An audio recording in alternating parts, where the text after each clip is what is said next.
Beca langsung terjungkal, Dana tersungkur. Ketika Dana menoleh, alangkah terkejutnya dia. Yang melompat dari dalam beca adalah perempuan yang menjadi penumpangnya. Namun saat itu pula Dana menyaksikan dengan matanya sendiri. Perempuan itu berubah wujudnya menjadi seekor harimau dengan ekor yang sebesar betis Dana. Ukuran tubuhnya seukuran sapi dewasa. Ketika sampai di lokasi, betullah beca Dana ada di sana. Namun bukan tergeletak atau tersungkur di jalan. Becanya Dana justru sudah ada tergantung di dahan pohon jati.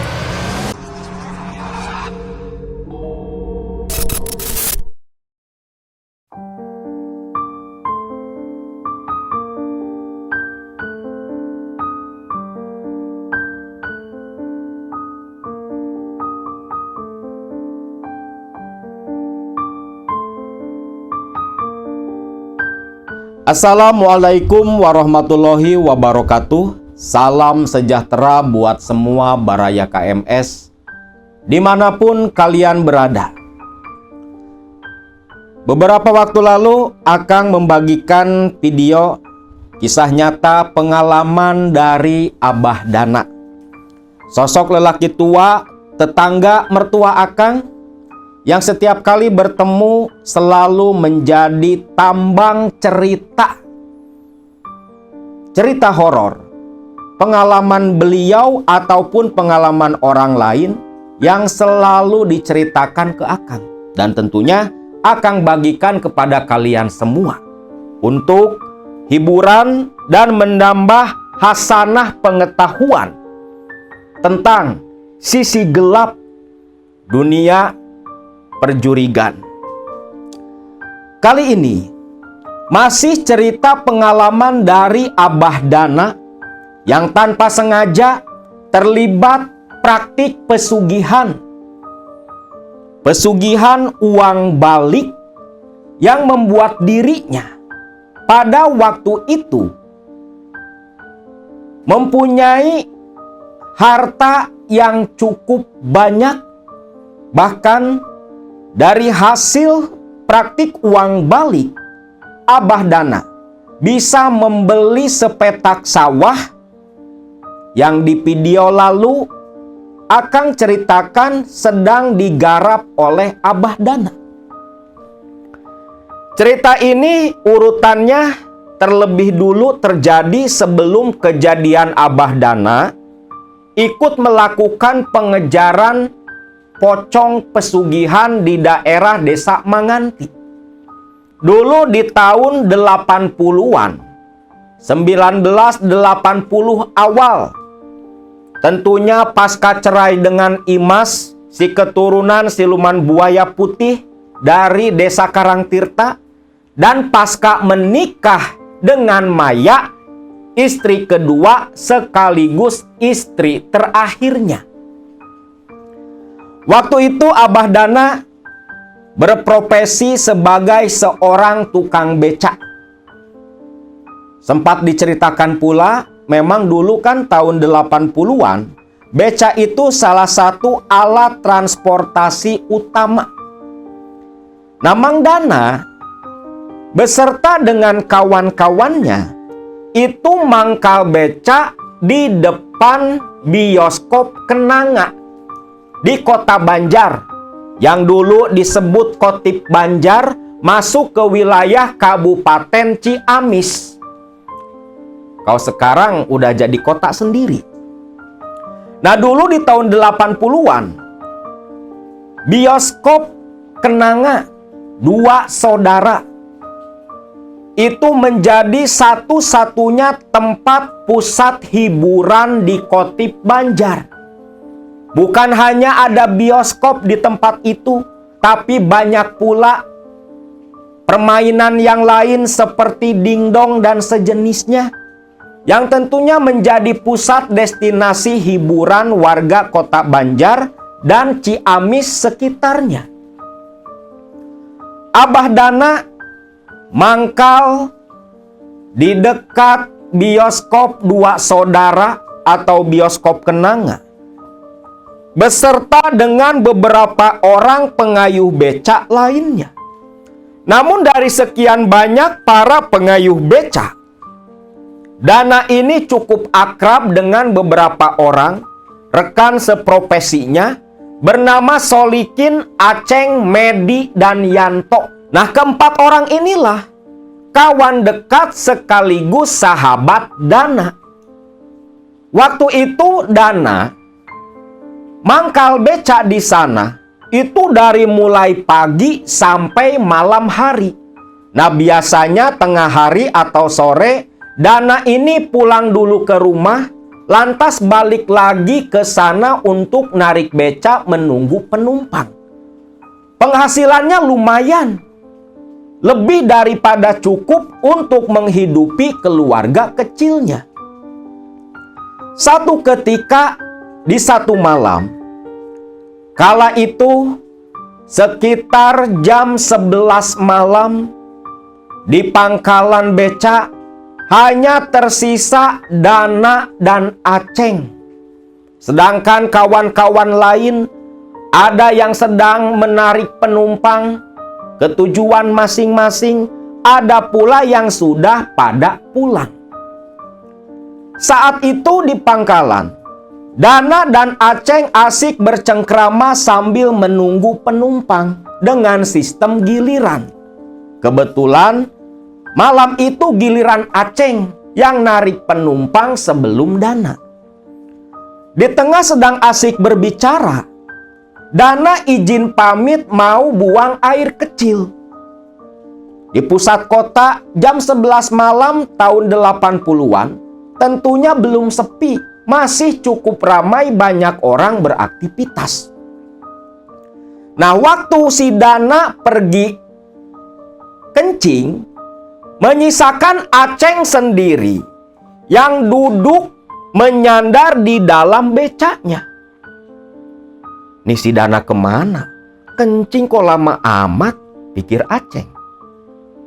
Mana kawan-kawan yang lain belum ada yang datang pula. Aceng sampai ketiduran. Ditambah tak lama malah hujan gerimis waktu itu. Namun dalam keadaan yang sedang tertidur di dalam becak, samar-samar seperti mimpi, Aceng mendengar suara perempuan yang memanggil dirinya. "Kang, Kang, bangun Kang, antar saya pulang Kang. Kang, bangun." Ucap suara teguran itu. Bahkan bukan hanya suara teguran, becak pun terasa seperti terguncang, yang sontak membuat Aceng terbangun dari tidurnya. Begitu Aceng membuka mata, terkejut si Aceng. Tepat di depan becaknya berdiri seorang perempuan. Perempuan muda sekitar usia 20 tahunan dengan wajah putih begitu cantik, tersenyum ke arah Aceng. "Loh, Neng, ada apa Neng?" "Ih, si Akang ngebecak." "Ya iya atuh Neng, Akang kan ngebecak, masa ngojek sepeda? Ada apa ya Neng?" Perempuan itu tersenyum. Lantas dia berkata, "Kang, tolong antar saya pulang Kang." "Kemana Neng?" "Ke Cikadu Kang," ucap si perempuan itu. Ini orang Banjar pasti pada tahulah daerah Cikadu sebelah mana. Aceng pun lantas turun dari becak, mempersilahkan si perempuan itu naik. Selepas si perempuan naik, Aceng pun memarkirkan becaknya, naik ke sadel dan mulai mengayuh pedal becak. Ketika mengayuh pedal becak, hujan gerimis sudah mulai reda. Namun waktu itu, Aceng mencium aroma kembang kenanga dari tubuh si perempuan yang cukup kuat. Waduh, si Eneng pakai minyak kok minyak kenanga. Cantik-cantik kok doyannya wangi-wangian kayak setan. Pikir Aceng. Tentunya dia nggak berani dong ngomong secara langsung. Namun bau minyak kenanga ini ketika mengayuh beca di tengah perkotaan, Aceng bukan merasa takut, malah membuat semangatnya menguat. Dia mengayuh beca semakin kencang. Sesekali Aceng mencoba mengajak si perempuan berbicara. Namun ketika ditanya tak pernah ada jawaban sama sekali. Hanya anggukan dan kuluman senyum saja. Hal aneh mulai terjadi ketika Aceng tiba di daerah Parung Sari. Nah, dari Parung Sari itu kan nyebrang jembatan. Begitu masuk ke area jembatan, bobot beca terasa mulai berat. Loh. Kok beca malah jadi berat kayak gini? Pikir Aceng. Sambil ngayuh dia sesekali nengok ke arah rantai. Takutnya pikiran dia nyangkut atau bannya ada yang gembos. Namun semua nampak normal. Aceng betisnya sampai agak gemetar. Keringat peluh mulai bercucuran. Ketika tiba di ujung jembatan, Aceng berkata, Neng, sebentar ya Neng, nepi dulu. Ini kayaknya ada masalah sama beca Akang. Perempuan itu hanya menjawab dengan anggukan. Beca ditepikan ke pinggiran jalan. Aceng turun. Lantas dia mengecek ruji, ban, rantai. Namun semua tampak normal. Tak ada yang rusak atau ganjil sama sekali. Aceng hanya menggaruk-garuk kepala. Aneh. Kenapa beca terasa makin berat? Perasaan tadi dari pangkalan enteng-enteng aja. Kenapa, Kang? Tegur perempuan itu. Nih baru ngomong nih perempuan. Neng. Becanya kok terasa makin berat loh, Neng. Padahal tadi di pangkalan ringan. Kang, itu mungkin gara-gara ada temen Neng yang ikut. Si Neng mah. Temen yang mana, Neng? Jangan bikin takut. Namun si perempuan hanya tertawa saat itu. Membuat Aceng mulai merasakan perasaan tak karuan. Namun dia nggak mau suudon. Dia pun kembali naik ke sadel beca dan mengayuh pedal seperti tadi. Belok ke arah kanan di pertigaan jalan raya. Beca yang tadinya berat mulai kembali normal, terasa ringan. Ya Allah ya Robi, ini ada apa? Tadi berat, sekarang kok malah balik ringan lagi. Kenapa, Kang? Enggak, Neng, enggak ada apa-apa. Ini masih jauh kan, Neng? Sebentar lagi, Kang.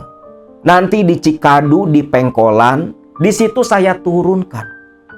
Ucap si perempuan itu. Aceng hanya mengangguk. Namun semakin lama mengayuh beca. Memang beca ringan. Bau kenanga tetap tercium agak menyengat. Namun semakin jauh ketika melewati pinggiran hutan jati, di pinggir jalan raya, jalan utama, jalan nasional 3 kalau di Google Map. Itu bau minyak kenanga malah bercampur dengan aroma bau apek dan sedikit bau bangke. Lu bayangin kombinasi bau bangke, bau apek sama bau kembang kenanga seperti apa? Bulu kuduk Aceng mulai meremang. Ada rasa takut hinggap dalam hati. Pikiran Aceng pun udah kemana-mana. Kang, di sebelah sana, Kang. Di ujung Pengkolan, di situ rumah saya. Ucap si perempuan. Aceng hanya mengangguk saja. Singkatnya, Begitu sampai di pengkolan, di tikungan jalan raya. Stop, Kang. Di situ rumah saya, Kang. Sambil nunjuk ke samping kiri, yang di situ pun Aceng terkejut. Loh, sejak kapan di situ ada rumah? Pikir Aceng. Karena Aceng ini sering juga loh kalau siang hari narik ke daerah Cikadu, nganterin ibu-ibu yang pulang belanja di Pasar Banjar. Tapi Aceng gak pikir panjang. Lantas dia pun berhenti tepat di depan rumah itu. Beca direm, berhenti di pinggir jalan. Aceng turun, lalu membuka tirai plastik penutup beca, mempersilahkan si perempuan cantik turun dari becanya. Perempuan itu berdiri. Ketika berdiri di depan Aceng, aroma kenanga dan bau apek tercium begitu menyengat. Lantas, si perempuan itu merogoh kutangnya. Ini mohon maaf, mungkin karena bajunya jenis kebaya, nggak ada saku. Perempuan itu nyimpen duit di dada, ngerogoh kutang. Yang tentunya dada gunung si perempuan itu agak besar, membuat Aceng sampai meneguk ludah. Perempuan itu pun menyodorkan uang 2.000 kepada Aceng. Aduh, Neng, ini duitnya kegedean, Neng. Gak ada yang pas, Neng. Perempuan itu hanya menggelengkan kepala. Sebentar ya, Neng. Akang ambil kembalian dulu, ucap Aceng. Nah, di beca itu biasanya di belakang beca ada seperti kotak kayu. Nah, disitulah biasanya Aceng menyimpan uang buat kembalian ongkos penumpang. Aceng pun mencari-cari uang kembalian di dalam kotak kayu. Uang kembalian didapat. Neng, loh, kemana? Pikir Aceng. Perempuan tadi tiba-tiba hilang. Aceng hanya melongo kebingungan. Uang kembalian masih di tangan. Aceng berjalan ke arah depan. Makin terkejut dia. Baru sadar rumah yang tadi terlihat itu ikut hilang pula. Bukan rumah yang ada di depan Aceng, tetapi deretan pohon jati dan sebuah pohon asem yang begitu besar. Astagfirullahaladzim, jangan. Ketika Aceng ketakutan seperti itu, dengan tangan gemetar memegang kemudi beca, berusaha berbalik dan pergi dari lokasi. Saat itulah Aceng mendengar suara tawa cekikikan perempuan yang ketika Aceng menoleh, suara itu berasal dari perempuan tadi yang asik duduk di dahan pohon asem Jawa. Masih mengenakan kebaya, namun seketika berubah menjadi jubah putih lusuh. Rambut yang disanggul berubah memanjang awut-awutan. Muka cantiknya pun berubah menakutkan. Seketika Aceng yang betul-betul ketakutan, dia mendorong beca sekuat tenaga, lantas naik mengayuh becanya begitu kencang.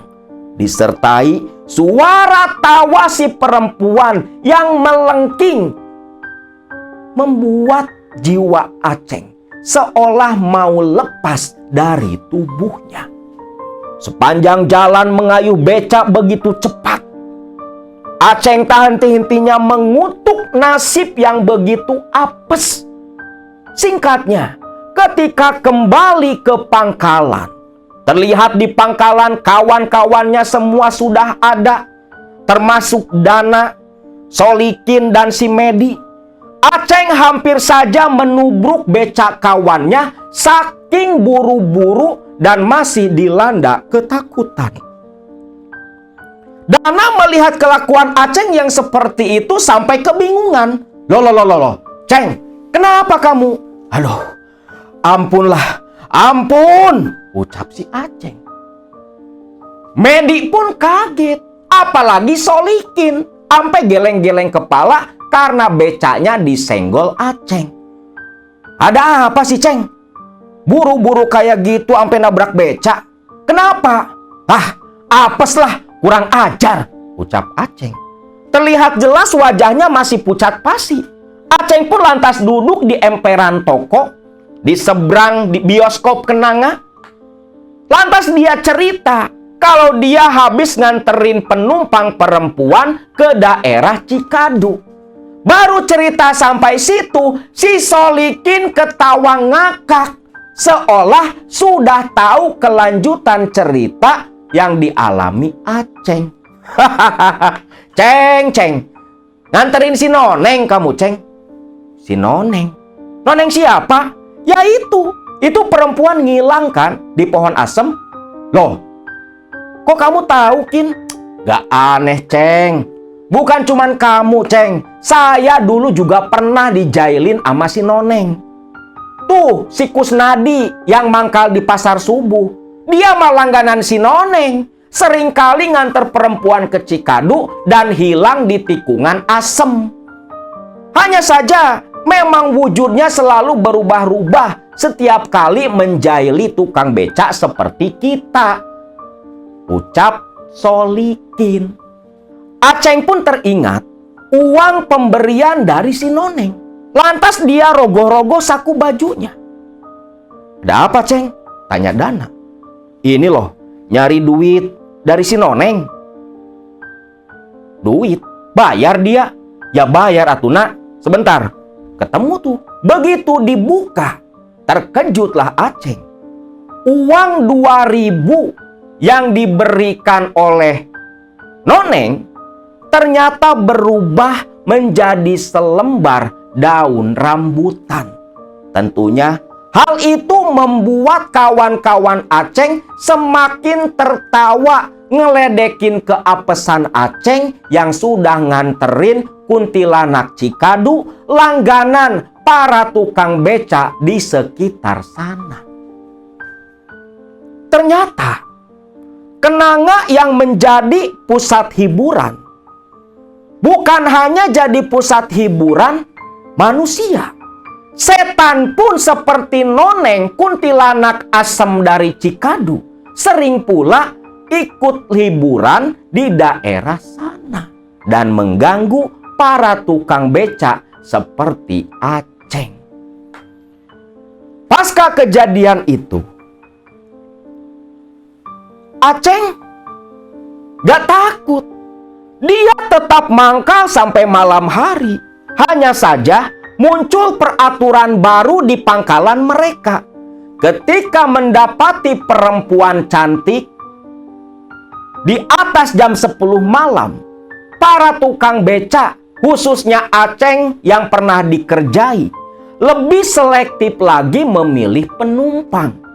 Yang selalu mereka perhatikan adalah kaki para penumpang perempuan. Dalam anggapan mereka, kalau itu setan, maka kakinya tak menapak di atas permukaan jalan. Jadi kalau ada perempuan nih mau naik beca lewat jam 10 malam, itu teman-temannya si Aceng termasuk Dana ngeliatin kakinya dulu. Kalau kakinya napak, barulah tuh dianterin. Kalau ngambang, ya jelas itu setan yang menyamar menjadi manusia. Waktu pun berlalu. Aceng, Dana, dan kawan-kawannya sudah mulai melupakan peristiwa Noneng si kuntilanak Cikadu. Sampai satu saat, kala itu malam hari, tepat jam 10 malam, Dana yang tertinggal sendiri di pangkalan karena kawan-kawannya ada yang masih narik, ada pula yang sudah pulang ke rumah. Dana sendirian di dalam beca di pinggir trotoar. Dana terduduk menyandar di dalam becaknya. Sesekali kepalanya terkantuk-kantuk. Dana memang ngantuk berat. Tadi siang ketika pulang tak sempat tidur terlebih dulu. Namun karena kebutuhan mendesak, Dana terpaksa tetap diam di pangkalan malam itu. Ketika sedang duduk terkantuk, Dana membuka mata saat mendengar suara teguran perempuan di luar beca. Dana langsung turun. "Kang, antar pulang, Kang." "Waduh, dari mana, Neng? Jam segini baru mau pulang?" "Biasa, Kang. Saya kan habis nonton film di bioskop." "Oh iya, Neng. Pulang kemana, Neng?" "Biasa, Kang. Antar saya pulang ke daerah Siluman." "Oh, ke Siluman. Ayo, Neng, masuk," ucap Dana. Tapi tak lupa Dana memperhatikan kaki itu perempuan. Tapi jelas di pandangan Dana, kaki perempuan itu napak di atas jalan. Yakin dong, manusia nih, pikir Dana. Perempuan itu pun masuk ke dalam beca. Kalau ke Cikadu dari ujung jembatan itu belok kanan, kalau ke daerah Siluman itu belok kiri di perempatan ujung jembatan. Nah, dari kenanga, dengan penuh semangat, Dana kembali mengayuh becaknya. Tak ada halangan apapun. Hanya saja, Dana begitu terpikat oleh aroma parfum yang dikenakan oleh perempuan itu. Membuat Dana bangkit jiwa mudanya. Kalau aja nggak inget sama si Imas, udah dibawa mampir nih perempuan, pikir Dana. Sepanjang jalan, Dana pun mengajak perempuan itu berbicara. Nada suara si perempuan itu begitu lembut dan menggoda. Manis semanis madu, merdu seperti kicauan burung di telinga Dana. Tak terasa sudah tiba di daerah Parungsari. Biasa kan ngelewati jembatan yang melintas di atas sungai Citandui. Di perempatan, Dana belok kiri ke arah lingkungan kampung Siluman. Tiba di pertigaan pula yang biasa terkenal dengan sebutan daerah Katapang. Karena ada pohon ketapang tepat di tengah-tengah pertigaan jalan. Dana pun masuk ke arah kanan menyeberang dari jalan utama. Nah, di sini hujan mulai turun cukup deras. Dana menipikan dulu becanya, mengenakan plastik sebagai jas hujan, lalu menutup kepala dengan caping. Aneh, ini kan musim kemarau. Kenapa turun hujan begitu deras? Pikir Dana. Bentar ya, Neng. Akang pakai jas hujan dulu. Iya, Kang, ucap perempuan itu. Itu di daerah Katapang. Dana pun merasa semakin heran ketika menengok di situ kan ada pangkalan ojek. Biasanya rame, lawang baru jam 10. Tapi entah kenapa malam itu sepi. Padahal malam Minggu, yang dimana banyak kaum muda yang masih beraktivitas di malam hari. Tumben, jam segini udah pada sepi. Pada kemana nih orang? Gak pikir panjang, Dana pun menaiki sadel becaknya dan mulai mengayuh kembali. Makin masuk ke daerah Katapang, begitu terasa, begitu semakin sepi, hening. Seolah Dana bukan melewati pemukiman, tetapi seperti melewati hutan belantara. Makin lama mengayuh beca, beca terasa semakin ringan. Ini kebalikan si Aceng yang boncengin si Noneng. Kalau si Aceng mah beca terasa makin berat, lah ini sebaliknya. Seolah Dana membawa beca tanpa penumpang. Saking ringannya, Dana tak perlu mengeluarkan tenaga berlebihan. Neng, sebelah mana rumahnya, Neng? Di ujung pemukiman sana, Kang. Oh, daerah Purwaharja ya? Iya, Kang, ucap perempuan itu. Nah, selepas melewati ujung pemukiman, yang tentunya kesananya itu melewati hutan jati, dan di ujung hutan jati baru ada pemukiman lagi. Dana mulai merinding ketakutan, membayangkan waktu pulang nanti harus melewati hutan jati yang begitu gelap sendiri. Singkatnya, beca pun mulai masuk ke area hutan jati. Saat itulah, di tengah Dana yang sedang melamun sambil mengayuh beca di jalanan yang begitu sepi, tiba-tiba beca yang dikendarai oleh Dana hilang kendali. Seketika beca itu bergerak sendiri, berbelok ke arah kanan. Dana sampai menjerit karena di depannya pohon jati tua yang begitu besar. Dan ketika beca hampir menabrak pohon jati, tiba-tiba celeng, ada yang melompat dari dalam beca Dana. Beca langsung terjungkal, Dana tersungkur. Ketika Dana menoleh, alangkah terkejutnya dia. Yang melompat dari dalam beca adalah perempuan yang menjadi penumpangnya. Namun, saat itu pula, Dana menyaksikan dengan matanya sendiri. Perempuan itu berubah wujudnya menjadi seekor harimau dengan ekor yang sebesar betis Dana. Ukuran tubuhnya seukuran sapi dewasa. Sontak, Dana pun gemetar ketakutan menyaksikan perubahan wujud si perempuan. Ketika harimau itu sambil mengibaskan ekor, menoleh berbalik ke arah Dana, dia mengaum membuka mulutnya. Mata kekuningan yang begitu tajam menatap Dana seolah mengancam. Saat itu pula, Dana yang sudah semakin ketakutan berusaha mundur, merangkak menjauh, lantas lari tunggang langgang diikuti auman harimau dari belakang. Dana terus lari sambil teriak meminta pertolongan, masuk ke area pemukiman yang waktu tadi jalan begitu terang benderang. Namun ketika Dana lari pulang, semua pemukiman di daerah Katapang gelap total.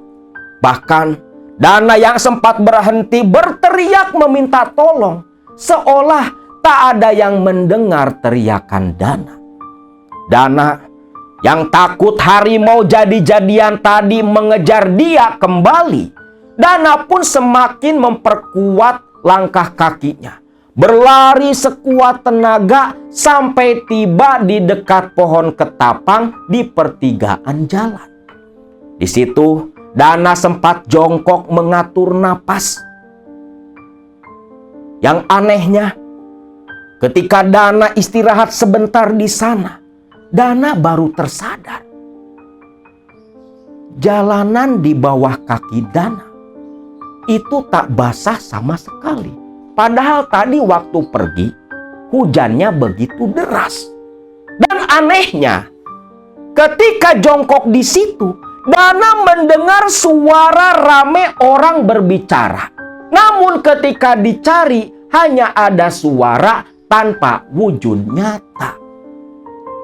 Di situ, bulu kuduk Dana semakin merinding ketakutan. Jiwanya kebak-kebit. Pikiran sudah kemana-mana. Mengumpulkan tenaga dan kembali mengumpulkan keberanian. Dana pun mulai kembali berlari, ingin lekas tiba di pangkalan. Singkatnya, dengan napas yang ngos-ngosan, tiba di Jalan Merdeka, belok ke arah kiri menuju ke bioskop Kenanga. Dana berjalan agak gontai karena kelelahan.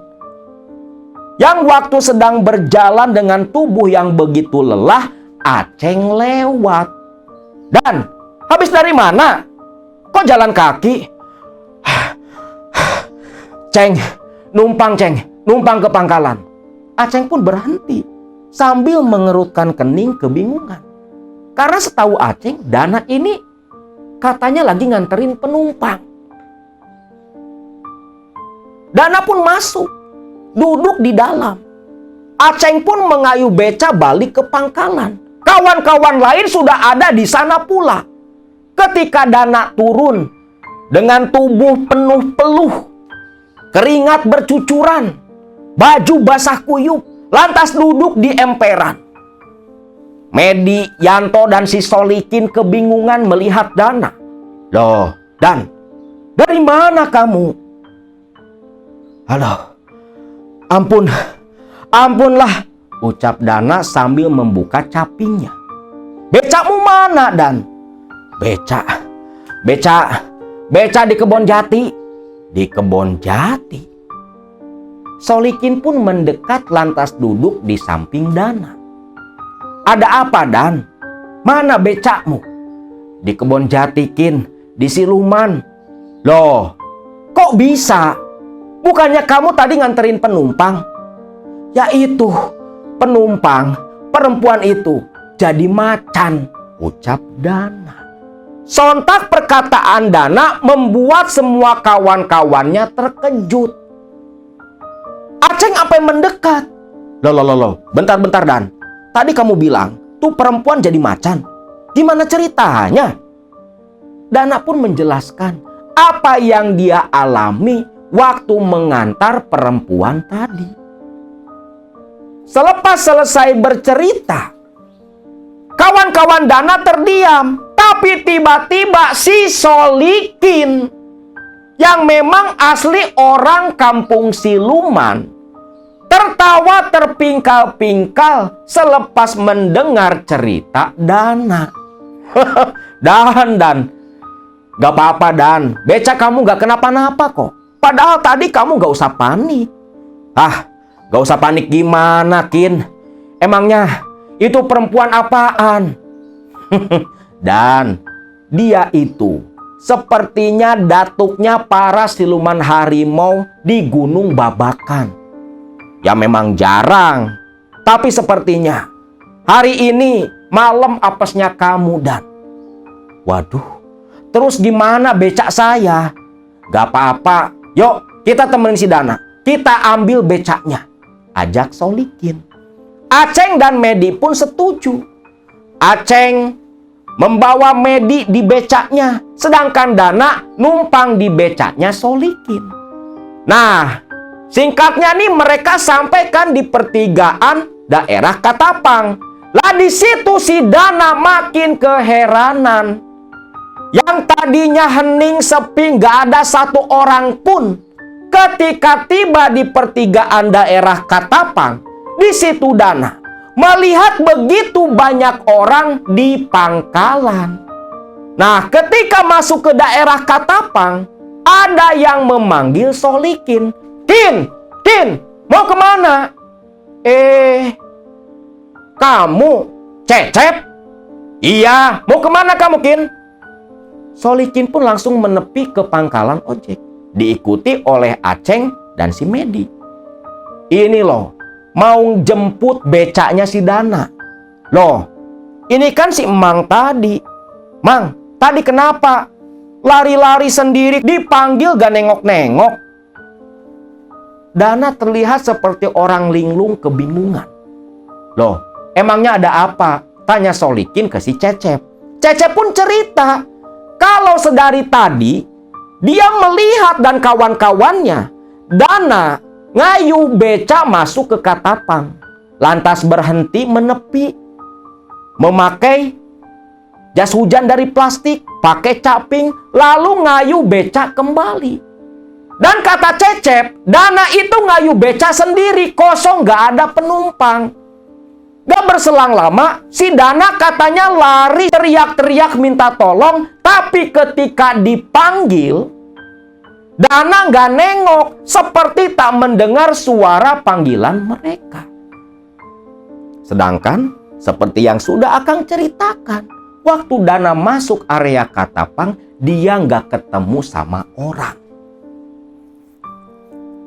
Akhirnya, teman-teman Solikin yang di pangkalan ojek ikut mengantar mereka juga untuk mengambil becaknya Dana. Ketika sampai di lokasi, Betullah, beca Dana ada di sana. Namun, bukan tergeletak atau tersungkur di jalan. Becanya Dana justru sudah ada tergantung di dahan pohon jati. Loh, siapa yang naikin becanya Mang Dana ke pohon jati? Tapi itu yang terjadi saat itu. Beca sudah tergantung tersangkut di dahan pohon jati, membuat semua orang geleng kepala, termasuk Dana yang bingung gimana caranya nurunin beca. Akhirnya dibantu oleh teman-temannya Solikin. Cecep dari pangkalan ojek pulang dulu ke rumah membawa tangga beserta teman-temannya, membantu menurunkan beca Dana. Dan selepas itu, Dana pun mengayuh becanya bersama Solikin dan Aceng menuju ke pangkalan ojek tempat si Cecep. Di situ, Dana pun menceritakan apa yang dia alami. Dan yang membuat Dana semakin terkejut sekaligus ketakutan saat menatap ke jam dinding di pangkalan ojek. Dana hanya bisa menganga karena waktu masih tetap jam 10 malam tepat. Sedangkan kalian kan tahu, waktu Mang Dana nganterin tuh perempuan udah jam 10. Ini masih tetap. Seolah Dana mengantarkan perempuan melewati dimensi yang berbeda. Anomali waktu terjadi dan dirasakan langsung oleh Mang Dana. Selepas Dana bisa menguasai diri, muncul lagi tenaga. Dia dan Aceng balik ke pangkalan, sedangkan Solikin langsung pulang ke rumah. Tiba di pangkalan, Dana pun pamitan pulang ke Rancakole ke tempat tinggalnya. Singkat cerita, tiba di Rancakole, Dana pun berkeluh kesah kepada Imas istrinya tentang pengalaman pahit yang dia alami malam itu. Imas bukannya kasihan, malah tertawa terpingkal-pingkal mendengar keapesan Dana suaminya. Singkatnya, Dana pun mandi, makan, dan selepas itu bersama dengan Imas langsung masuk ke dalam kamar tertidur begitu lelap. Dana dan Imas tertidur lelap di dalam kamar mereka. Dalam tidurnya, Dana bermimpi. Dia sedang dalam posisi di lokasi beca nyangkut di pohon jati. Namun becanya masih berdiri di pinggiran jalan. Di situ Dana dengan kesadaran penuh dalam mimpinya. Dana keheranan. Loh, kok ada di sini lagi? Pikir Dana. Dana tahu dia lagi ngimpi, tapi semua terasa nyata. Angin yang menerpa wajah terasa begitu dingin. Besi-besi beca yang diraba oleh Dana terasa dingin pula. Aneh, kenapa ada di sini? Ya Allah, ini mimpi atau nyata? Pikir Dana. Bahkan kaki yang menyentuh tanah, menyentuh rerumputan di pinggir jalan, terasa nyata. Bahkan Dana sempat jongkok memetik rumput, memetik dedaunan, alang-alang di sana, semua nyata dalam genggaman tangan Dana. Di tengah Dana yang kebingungan, tiba-tiba Dana dikagetkan oleh suara auman harimau. Dana terkejut. Tak cukup sampai mengaum, harimau itu malah terdengar seperti berlari menuruni Gunung Babakan menuju ke arah Dana. Dana dengan tubuh gemetar, wajah pucat pasi, keringat mulai kembali bercucuran. Aroma sabun di kulitnya berganti aroma asam dari keringat yang begitu banyak. Sampai ketika Dana berniat naik kembali ke becanya, terdengar suara sesuatu yang lompat dan langsung hinggap tepat tepat di samping pohon jati tua. Ketika Dana menoleh, hampir jantungnya copot seketika saat menatap harimau sebesar sapi berdiri gagah di depan Dana. Namun dalam sekejap, harimau itu berubah kembali wujudnya menjadi sosok manusia perempuan cantik, penumpangnya Dana. Dana, tubuhnya seperti terkunci, tak bisa bergerak sama sekali. Hanya duduk dengan tubuh gemetar sampai becaknya ikut tergetar pula. Saat itulah perempuan itu pun dengan tersenyum berbicara. "Kang, ongkos beca kukula geus ditunda dina jog beca.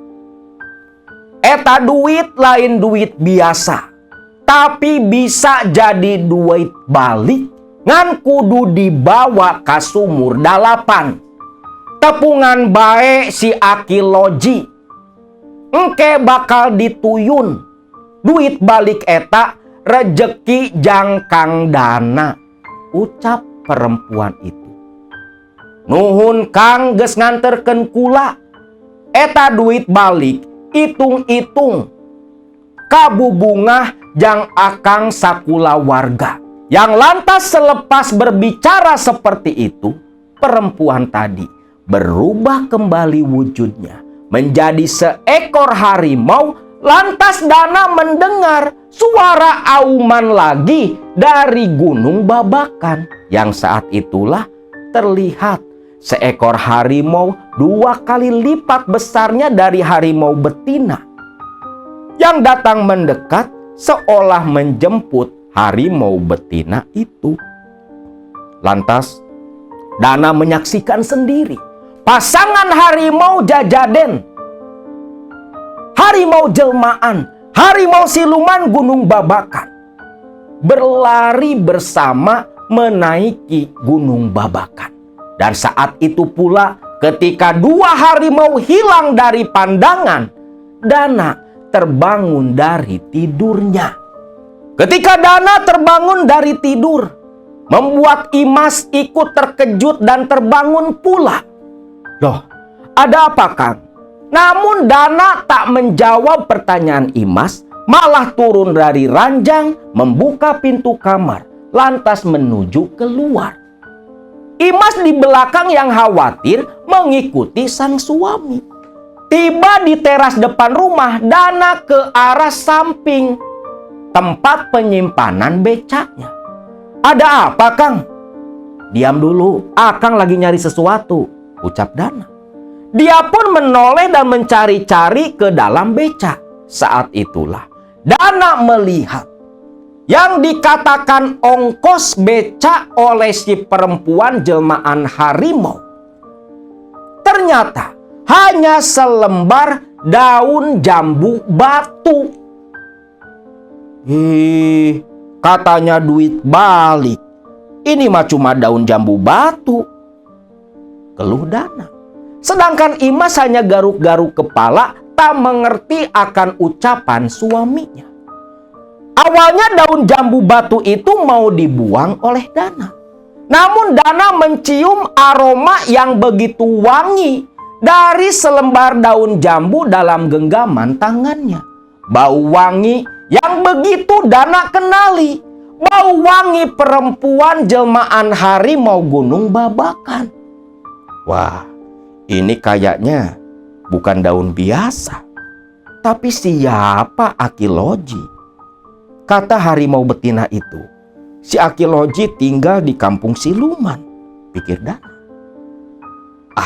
Siapa tahu ini bisa jadi jimat. Dana menganggap daun jambu yang bau wangi itu jimat pemberian si perempuan. Namun lebih jelasnya, Dana harus menemui Aki Loji yang entah siapa dan sebelah mana tinggalnya.